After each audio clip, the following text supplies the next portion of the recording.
Hi, it's Nick on the 14th of June, carrying on this week's theme of, I feel like I've lost my sense of purpose.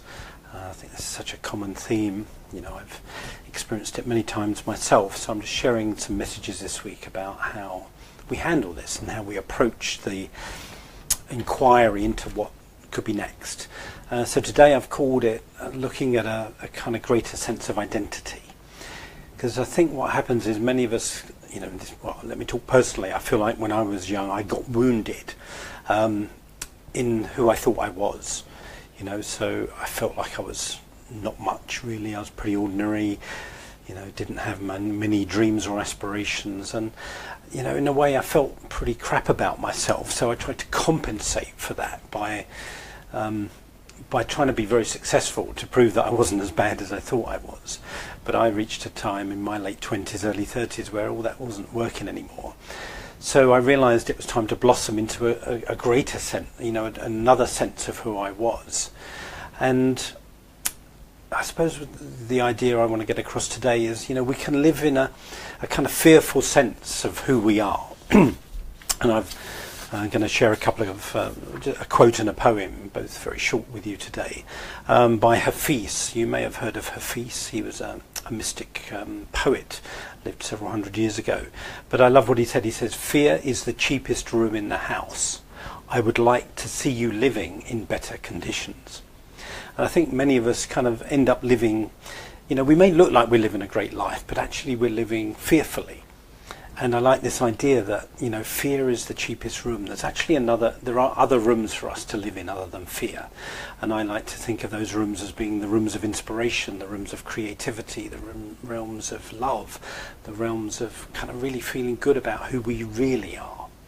So here's the distinction I want to make today about this idea of living from a greater sense of ourselves is, I think for me there's an ego sense, a personality sense of who we are.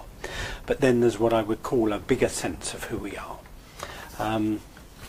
And many of us have been learned to think of ourselves in very small terms, and I was literally just come off the phone, come off Skype half an hour or so ago with a client that I was coaching, and her big thing, like I could resonate with so much, was new chapter of her life beckoning her. But who am I to do this? Who am I to show up in my power?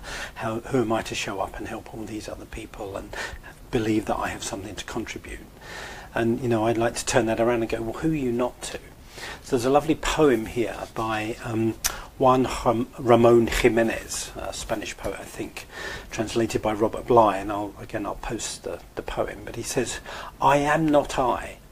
I am this one walking beside me, whom I do not see, whom at times I manage to visit, whom at times I forget.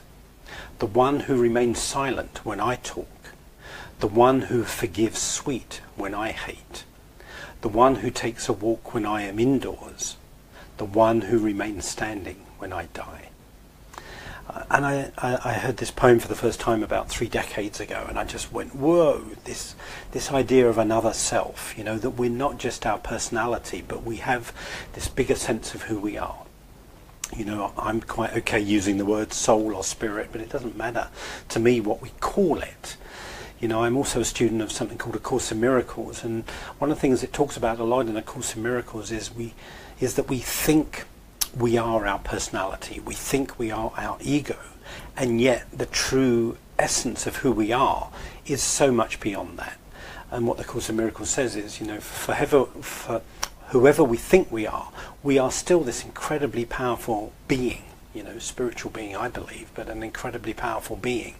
So I think when our sense of purpose runs out, it's often because we've shed this skin. It's time to let go of a skin of who we think we are and step into this bigger I, or another aspect of this bigger I, this bigger sense of ourselves. And to me, this isn't being grandiose. It's not showing off and saying, oh, I'm amazing. It's just saying, actually, this is who I know myself to be. There is a bigger me in me, and I'm not going to live so much from this smaller, fearful sense of myself. I want to live from this greater sense of myself that I know is the truth of me. It's not an inflation of me. it is the reality of me. And I think we all had that sense either from time to time or even regularly about this bigger self, but our fear and our resistance gets in the way. So this is today's idea of just having a sense of this bigger self, this truer self, this soul that we are, this bigger consciousness that we are, that is always wanting to get our attention and say, this is what's next for you. You're living in too small a house at the moment. Time to move into a bigger house. Time to move into the house of inspiration. Time to move into the house of creativity. Time to move into the house of leadership, whatever it might be. So this is today's idea. I hope you're getting a flavour of what I'm sharing here. I will post this poem and that line from Hafiz. And I'll be back tomorrow with another thought about how do we live from this greater sense of ourselves, and how do we approach this question of, when something runs out, what's next? So I hope you've enjoyed this. God bless. Have a good day. Bye-bye.